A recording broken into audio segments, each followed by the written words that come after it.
Jeff Slauson here from 19 News Now at the 19 News digital desk. Yesterday on the House floor here in the state of Ohio was a new bill proposed that essentially would change the way that the marijuana legalization happens in a couple of ways. First, it would change the way that taxes are done and associated with how much would be going to certain pools, certain areas. The second area that it would change is it would allow municipalities to essentially opt out of weed legalization. So what exactly does that mean? Well, we spoke with the author of that bill about exactly what they're planning and where they're hoping this goes from here. And let's bring you the story on the latest. Again, this is something that was proposed yesterday. On December 7th is when weed legalization takes place. And just to start off here, for those that are unfamiliar, give the elevator pitch is the way I like to say it for House Bill 341. Thank you so much. So, of course, the people spoke what they wanted on issue 2, and I certainly respect that, as do my colleagues in the House. But it was just a binary choice. It was yes or no. They didn't get to tackle the nuances in that. And I've spoken with some people who voted yes for that, who understand exactly what we're trying to do, and they agree with it. And my primary purpose is when I looked at the tax schedule there on where did the funds go that come in, the revenues that come in from taxes, where does that go? The lowest thing on there had to do with drugs, as far as education, prevention, recovery, things like that.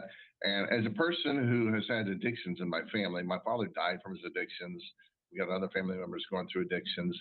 And probably I always kind of feel like I'm a kind of a person that I could not do it in moderation myself, which is why I don't do anything, because I don't want to give into that addiction process. I've always supported people who are in recovery, tried to be there, tried to be a friend. But when you look at this, that was the least supported thing through the taxes at 25%, and they were supporting, the social equity avenue with 38% of the tax revenue, 38% of the tax revenue, which to me that sounds like they're just putting more pot shops in the most underprivileged areas of Ohio, which is not going to be helpful, I don't think. So we didn't eliminate that, but what we did is we said, okay, let's create 5 buckets. And in those 5 buckets, we're going to distribute it evenly, and let's divide the things that interest me the most. Let's divide it into 2 categories, and let's have education and prevention is one bucket, and then let's have recovery and substance abuse in another bucket. And so that we're making sure that we're taking care of people who are dealing with all those things. So that was my number 1 top goal in this. We also provided funds for law enforcement training, which is very vital, very important. We didn't eliminate any of the areas, but we just made sure we added those, we leveled it out. It's all right around 19%, between 19-20% fraction in there. And then also the idea that there were no regulations. And so, everybody wants that.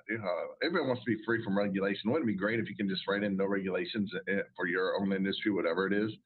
Of course, the alcohol and the beer and wine industry would love that. But that's why we have things like DORAs. What is a DORA? It's a designated outdoor refreshment area.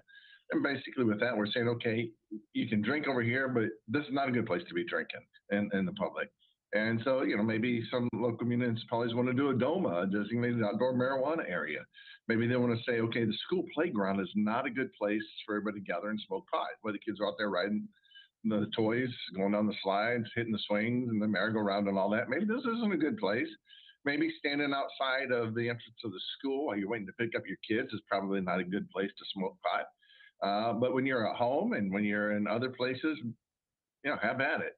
And so we just want to allow that flexibility for the local municipalities to respond to their local constituents and say, this is what's acceptable in our community, this is what's not acceptable. And then to essentially continue the conversation. Because that was just a conversation starter there. Anytime you introduce a bill, and that's what this is, it was a citizen-initiated statute. None of us introduces a bill that gets passed without going through a committee process.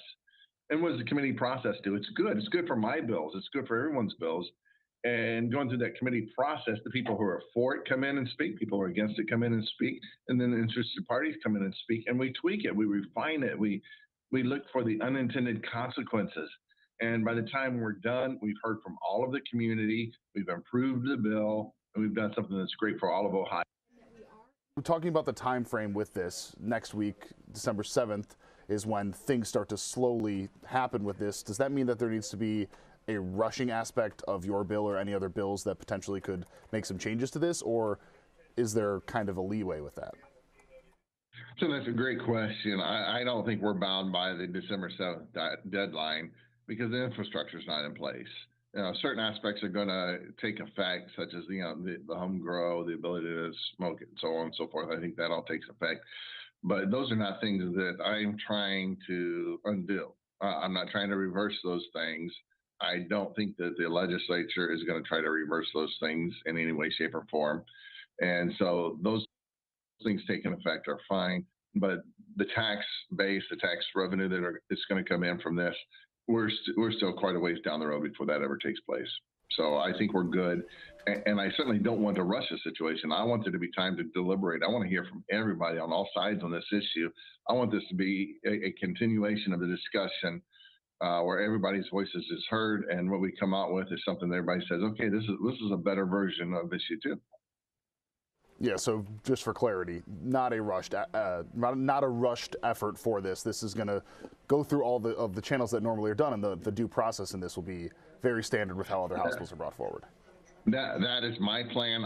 I'm not in charge once I introduce it. I'm not in charge of what committee it goes to, when it gets heard, or if it gets heard. And the reality is it may not even be my bill that gets taken up. It could be someone else's bill.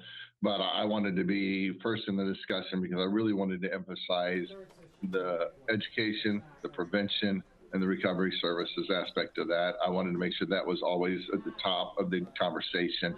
And so that's why I was interested in, getting it out as soon as possible. Representative, you mentioned the aspect of some alcohol-related laws, right, where some municipalities can allow for certain areas to allow for outdoor drinking, things like that. This bill itself would allow for municipalities to make some changes as well. Is that right? Yeah, absolutely. It would give the municipalities the ability to reflect the concerns of their constituents in their community. So how would that work? Would they then appeal to the state and say, we do not want any of the dispensaries here? What type of a framework would you see if this does pass? So first of all, as the bill, I don't expect the bill to come out of committee in the same shape that it goes in. So there's going to be a lot of conversations and a lot of questions in that. But if it were to pass as is, then it would be either up to a local ordinance or a local referendum to decide those things. When you consider all that has been happening with this, we have now been at the point, we've had the debate, the election, now just a week out here. For any people that are either concerned or unsure about what's going on here and are hoping for some sort of intervention or hoping for some more clarity, specifically coming from the state, you mentioned that you have a bill. Are you anticipating more to be coming from yourself or other colleagues, things like that, over the next couple of days, weeks, months, years? Well, I do know that we have one representative who has already submitted a bill of intent. And so she's reserved some space. I know that her primary purpose was to make sure there was something in there for law enforcement. I don't know if she was going any farther than that. The grapevine says that there are other people out there who have some ideas as well. I don't know if they're going to be dropping their bills or not. I would assume so. I know leadership, both in the House and the Senate, have some ideas.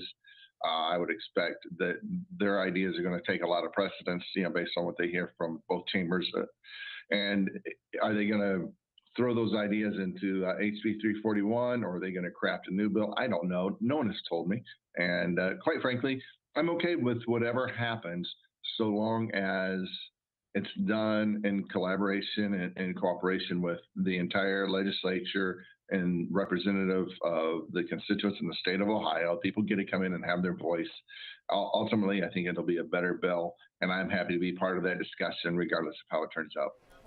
We, of course, will have much more on this tonight on 19 News at 10 and 11. But first, 19 News at 7:30 starts over on the CW.